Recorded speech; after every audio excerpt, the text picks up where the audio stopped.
So it was about a month ago now that DICE disabled Frontlines and Domination, due to the two modes being the least popular overall. The message also at the time was that the development team felt they could take the modes back in-house, they could tweak them and improve them, and then potentially re-release them at a later date, either as a permanent mode or a limited time game mode. With the most recent patch, we got to learn about some of the changes that DICE has now made to Frontlines, the more popular of the two modes, and the one that I think many people felt needed to be altered in order to be more enjoyable and popular. There's no doubt that the Battlefield 1 version of Frontlines was much more popular than the Battlefield 5 version. So the first major change that DICE has made to Frontlines is the removal of the pause of the round timer.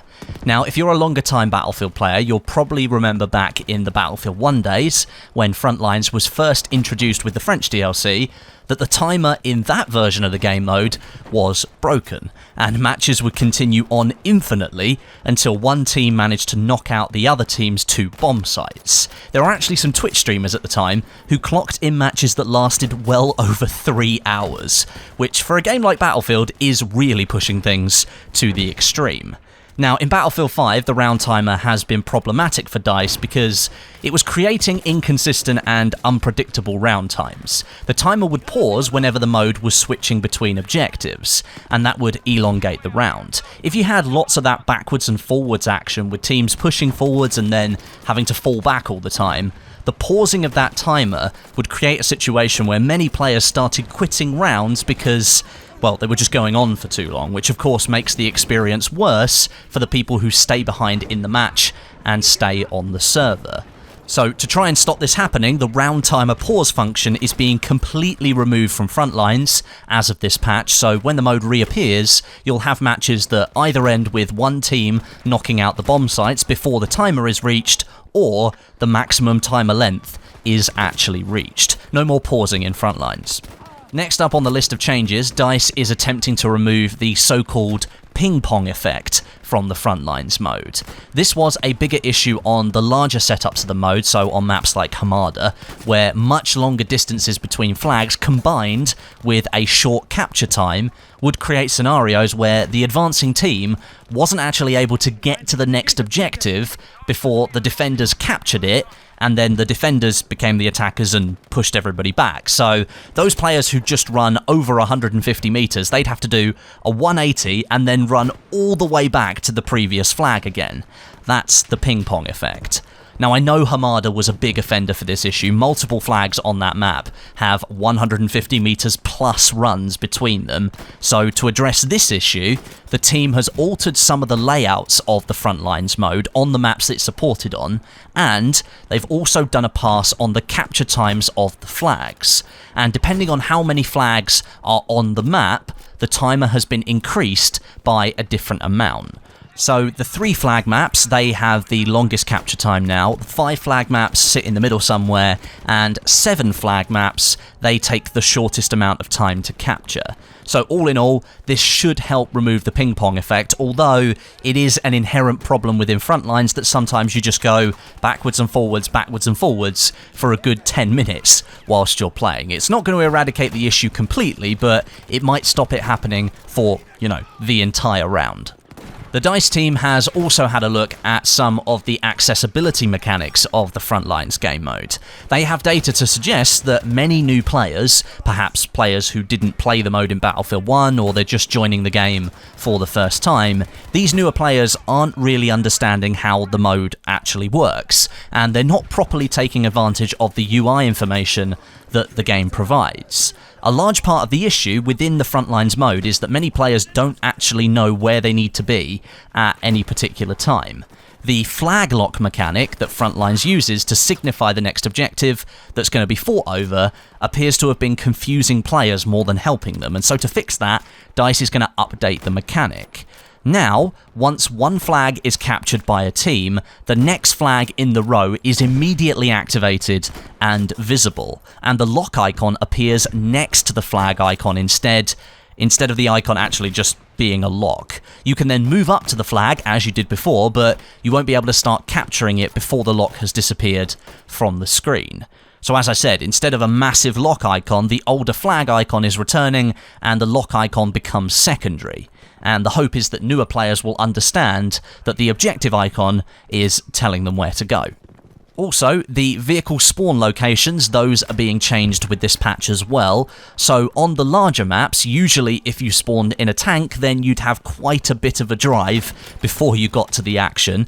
And that meant if the enemy team was well mobilized, they'd instantly be able to attack you the moment you arrived, since they'd seen you quite a ways off and they'd had plenty of time to prepare. With this update, the spawn points for vehicles move with the game mode as it moves objectives, so that should mean you end up spawning much closer to the action, and you should be able to influence the battle quite a lot more in a vehicle now. And then lastly for the changes, DICE is making some more universal changes to the bomb and MCOM locations in Frontlines, Rush and Airborne. Since all three game modes use bombs in some way, the changes affect all of the game modes, but I thought it was relevant to mention them here for the Frontlines game mode. So, arming and disarming objectives now once again correctly displays animations, so you get the bomb and you do stuff with it in your hands. That wasn't working in a previous patch. I thought it was good that they'd went away. I didn't really like the animations, but they're back again, so be it. There's been a removal of some incorrectly applied input restrictions, and this translates to when you're arming or disarming, you should now be able to change stance. So you can go prone, you can crouch or stand, however you like, and it will continue to arm or disarm the bomb at the same time. That previously before didn't work, and now it does. The fire barrels that were sometimes on the objective locations, those have been removed so enemies can't just shoot them and blow you up for a cheap kill and a stopping of a disarm or an arm. And the arm and disarm timers have been changed for bombs to reflect the values used in Battlefield 3. The arm time is now 2.5 seconds instead of 4 seconds. The disarm time is now a flat 5 seconds. Previously, this varied anywhere from 5 to 10 seconds, depending on the game mode. And the fuse time is now 25 seconds, reduced from 30 seconds. And last but not least, the arm and disarm interaction radius has been tweaked, so it's now appropriate to the objective size. So let me explain that. For artillery cannons, the radius is larger so that you can arm the bomb at any point around the artillery cannon. And for the bomb MCOM locations, the radius is smaller. And this means you'll no longer be able to arm the MCOM objective from up to 8 meters away like you could previously. I did that a couple of times when Rush was the limited time game mode. I've got to say, it was pretty fun doing it because people didn't realize, but it did feel quite like an exploit. So I'm glad DICE have fixed that. So looking at all of those changes from above, it does seem like DICE is attempting to shuffle up the action somewhat within the Frontlines game mode. It was one of my favourite game modes in Battlefield 1, but like many other people, I just didn't really get the same feeling for it here in Battlefield 5. Even back in the Battlefield 1 days, however, I will say that I always found it a bit odd that DICE decided to leave the entire map open and unlocked, instead of restricting the play zone to just the current objective sector and one sector either side of that. And that would close the window somewhat and stop snipers and MMG bipod campers here in Battlefield 5 just camping hundreds of meters away from the action, not really helping anybody. There's no changes like that happening here in this patch, but perhaps more could be done in the future if these changes aren't enough.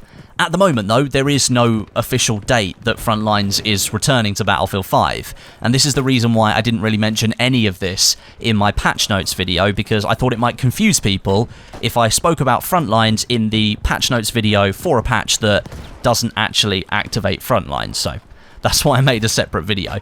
At the moment, we don't know when it's coming back, but I expect it's going to be part of the Tides of War as a limited time game mode to begin with, and then perhaps in the future it'll reactivate as a permanent mode. I'm not sure, we'll have to wait for EA and DICE to confirm on that.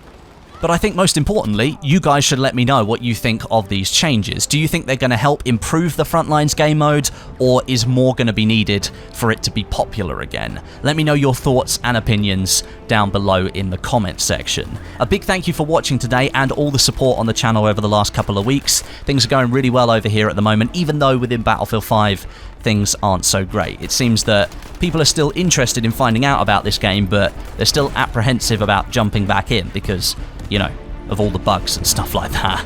But again, a big thank you for watching. And until next time, my name is Westie, and I'll catch you guys in the next video.